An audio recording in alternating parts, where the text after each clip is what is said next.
ایک واقعہ اس سلسلے میں عرض کرتا ہوں، اور حضرت عبد الرحمن بن عوف رضی اللہ تعالیٰ عنہ اس کے راوی ہیں، فرماتے ہیں کہ میدان بدر میں ایک مرحلہ وہ تھا کہ ایک آدمی ادھر سے لڑنے کے لیے آتا تھا، پھر ایک ادھر سے لڑنے کے لیے آتا تھا۔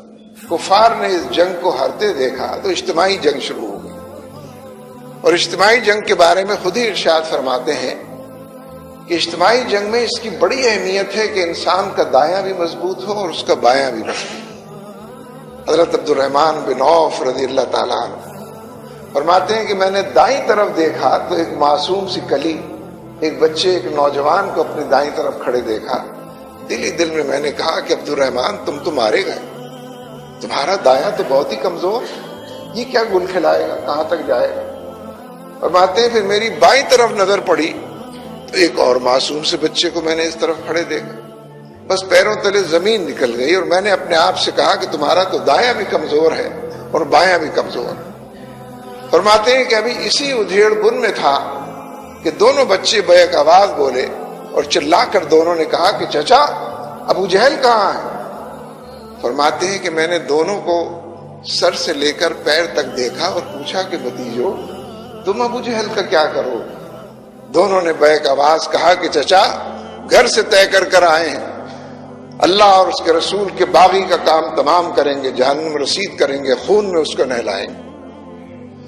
فرماتے ہیں کہ میں نے کہا کہ اچھا تو دیکھو وہ سامنے وہاں مچان پر فلاں رنگ کے کپڑوں میں ملبوس بیٹھا ہے، بس وہی ابو جہل بیٹھا، بار بار اس کی فوج تتر بتر ہوتی ہے، بار بار وہ ان کو منظم کرتا، لشکارتا اور آگے کی طرف بھیجتا، بار بار اس کی فوج میں بدنظمی کی کیفیت پیدا ہوتی ہے، پھر وہ ان کو منظم کرتا ہے۔ دیکھو وہ سامنے فلاں مچان پر فلاں رنگ کے کپڑوں میں ملبوس ابو جہل بیٹھا۔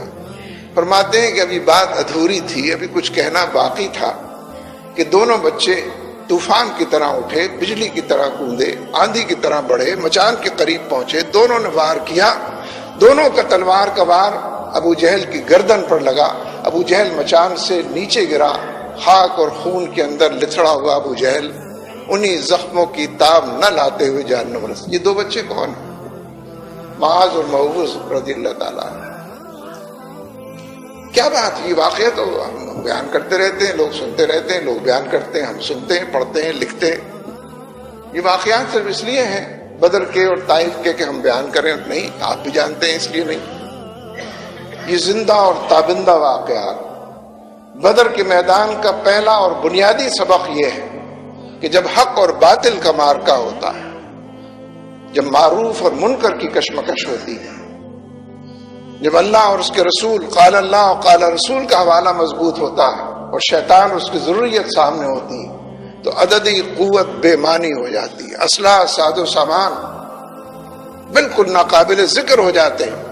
در حق خود عددی قوت، حق کے اندر خود اسلحہ اور ساز و سامان، حق کے اندر وہ کر و فر اور وہ تمام چیزیں مضمر اور پناہ ہیں کہ وہ باطل کو شکست دے سکے۔ باقی تو پھر نام لینے کے لیے میں اور آپ موجود ہیں اور دوسرے لوگ ہیں۔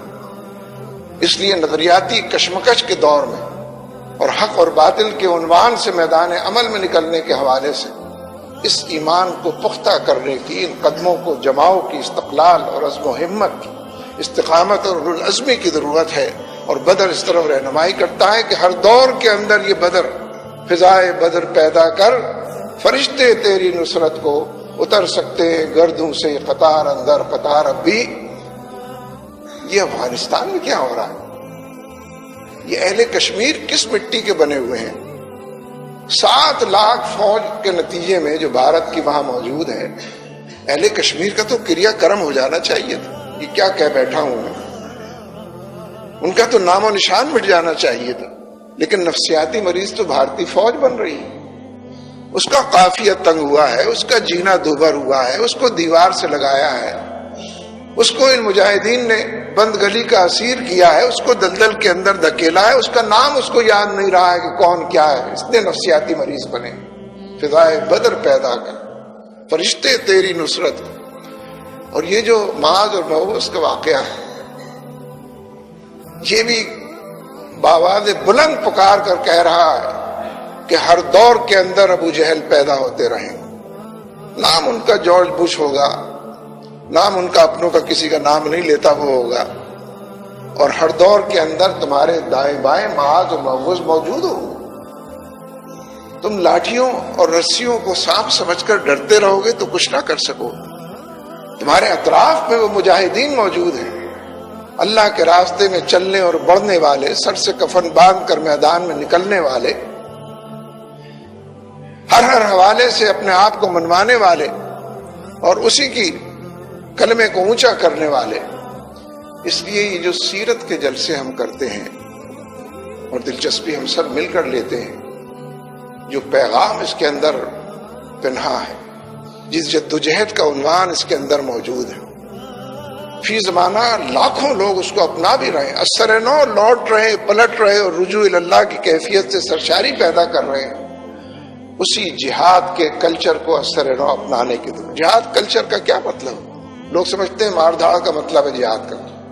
جہاد کلچر کا اصل مطلب یہ ہے کہ اللہ کے ساتھ تعلق کو مضبوط کیا جائے، بندوں کی خدمت کے ذریعے، بندوں کے کام آنے کے ذریعے ان کے دکھوں کا مداوع، ان کے زخموں کا پھایا فراہم کیا جائے، اور مل جل کر حالات میں سازگاری پیدا کرنے کے لیے بارگاہ رب العزت میں تلوار کی نوبت آئے تو تلوار اٹھائی جائے، زبان اور قلم کا معاملہ ہو تو اس جانب بڑھا جائے.